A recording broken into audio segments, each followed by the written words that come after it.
Human rights is, geez, that's a good question. Human rights. Well, that's a tough one. Wow. I don't even know how to give that a definition. I would probably have to do a little bit of homework or something. Any right that I think just as a normal, human, any... The rights that humans have. Oh, that's a very large debate. Menneskerettigheder kan betyde mange ting. Tú le puedes preguntar a 20 personas y te van a dar 20 diferentes opiniones. Non saprei, una domanda complicatissima. We just take them for granted that they're there, but we don't even consider what they are.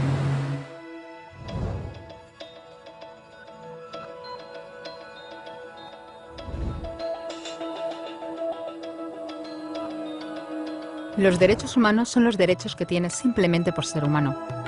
Es la forma en que instintivamente esperas que se te trate y el trato que mereces como persona, como el derecho a vivir en libertad, hablar con franqueza y ser tratado con igualdad. Hay muchos tipos de derechos. La mayoría tienen que ver con cierto grupo.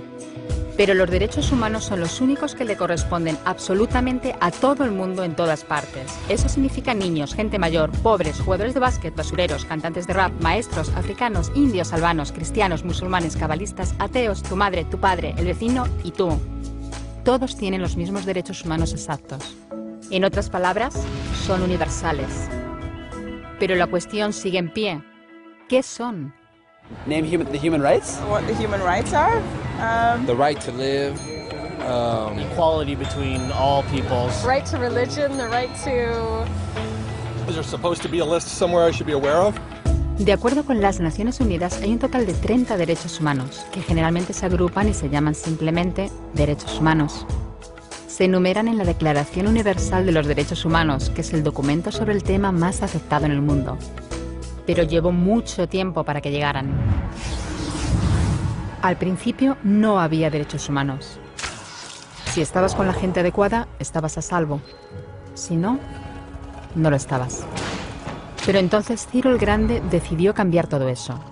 Tras conquistar Babilonia, hizo algo completamente revolucionario. Anunció que todos los esclavos podían irse en libertad.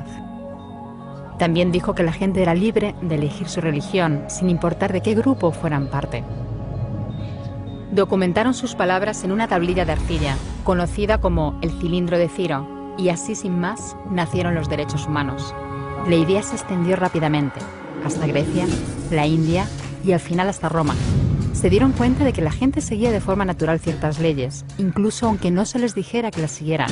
Llamaron a esto derecho natural, pero siguió siendo pisoteado por quienes se encontraban en el poder. No fue hasta 1000 años más tarde en Inglaterra donde finalmente hicieron que el rey estuviera de acuerdo en que nadie podía invalidar los derechos de la gente, ni siquiera un rey. Los derechos de la gente fueron finalmente reconocidos y estaban ahora a salvo de los que estaban en el poder. Hasta cierto punto. Todavía hizo falta que un grupo de rebeldes británicos declarara su independencia antes de que el rey entendiera que todos los hombres han sido creados iguales. Es decir, no es que a él le gustara la idea, sino que no pudo pararles, y así nació América. Los franceses siguieron inmediatamente con su propia revolución por sus propios derechos. Su lista era más larga e insistían en que esos derechos no eran solo inventados, eran naturales. El concepto romano de derecho natural se había convertido en derechos naturales. Por desgracia, no todo el mundo estaba tan entusiasmado. En Francia, un general llamado Napoleón decidió derrocar la nueva democracia francesa y se coronó a sí mismo emperador del mundo. Y casi tuvo éxito. Pero los países de Europa unieron fuerzas y lo derrotaron. Y los derechos humanos eran una vez más un tema candente. Se redactaron acuerdos internacionales garantizando ampliamente muchos derechos por toda Europa, pero solo a través de Europa. El resto del mundo de alguna forma todavía no cualificaba. En vez de eso fueron invadidos, conquistados y consumidos por los enormes imperios europeos. Pero entonces un joven abogado de la India decidió que ya había sido bastante. Se llamaba Mahatma Gandhi y frente a la violencia insistió en que toda la gente en la tierra tenía derechos, no solo en Europa. Al final hasta los europeos empezaron a estar de acuerdo. Pero no iba a ser tan fácil. Habían estallado 2 guerras mundiales. Hitler exterminó a la mitad de la población judía de la Tierra en los horrorosos campos de muerte nazi. En total, 90 millones de personas habían muerto. Nunca los derechos humanos habían estado tan horriblemente cerca de la extinción. y nunca había estado el mundo tan desesperado por un cambio. De forma que los países de la Tierra hicieron causa común y formaron las Naciones Unidas. Su propósito básico era reafirmar la fe en los derechos humanos fundamentales, en la dignidad y el valor de la persona humana. ¿Pero qué eran los derechos humanos? ¿Eran las proclamaciones de Ciro? ¿El derecho natural de Roma? ¿Las declaraciones de Francia? Todo el mundo parecía tener una idea ligeramente distinta de lo que deberían ser los derechos humanos. Pero bajo la supervisión de Eleanor Roosevelt, finalmente se pusieron de acuerdo en una serie de derechos para absolutamente todo el mundo. La Declaración Universal de Derechos Humanos. El concepto francés de los derechos naturales se había convertido finalmente en los derechos humanos. Así que, en resumen, al principio solo unos cuantos afortunados tenían derecho alguno, hasta que uno de ellos decidió, oye, otra gente también debería tener derechos, lo que fue estupendo, salvo que no todo el mundo estuvo de acuerdo. Y solo que llevó unos cuantos miles de años de lucha, declaraciones y más lucha hasta que finalmente todo el mundo estuvo de acuerdo en que los derechos humanos deberían ser para todos. Y vivieron felices y comieron perdices. Salvo que hay un pequeño problema. Si la gente tiene derecho a la comida y el cobijo, ¿por qué hay 16.000 niños muriendo de hambre cada día? 1 cada 5 segundos. Si la gente tiene libertad de expresión, ¿por qué hay miles de personas en prisión por hablar claro? Si la gente tiene derecho a la educación, ¿por qué hay más de 1.000 millones de adultos incapaces de leer? Si la esclavitud ha sido abolida verdaderamente, ¿por qué hay 27 millones de personas todavía esclavizadas hoy en día? Más del doble de las que había en el siglo XIX. El hecho es que, cuando se firmó, la Declaración Universal de los Derechos Humanos no tenía la fuerza de la ley. Era opcional.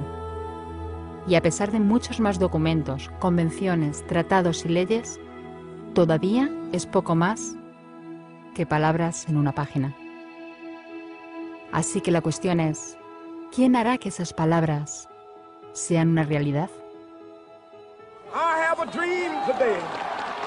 Cuando el Dr. King se manifestó en pro de la igualdad racial, se estaba manifestando por los derechos que las Naciones Unidas habían garantizado hacía casi 2 décadas. Pero con todo, se manifestó. Cuando Nelson Mandela defendió la justicia social en la década de 1990, su país ya había estado de acuerdo en abolir esa discriminación desde hacía ya casi 40 años. Pero con todo, él luchó. Los que luchan hoy en día contra la tortura, la pobreza y la discriminación no son gigantes o superhéroes. Son gente, niños, madres, padres, maestros, individuos librepensadores que se niegan a quedarse callados, quienes se dan cuenta de que los derechos humanos no son una lección de historia, no son palabras en una página, no son discursos, ni anuncios, ni campañas de relaciones públicas. Son las elecciones que hacemos cada día como seres humanos. Son la responsabilidad que todos compartimos, de respetarnos mutuamente, ayudarnos y proteger a los necesitados. Como Eleanor Roosevelt dijo, ¿dónde empiezan después de todo los derechos humanos universales?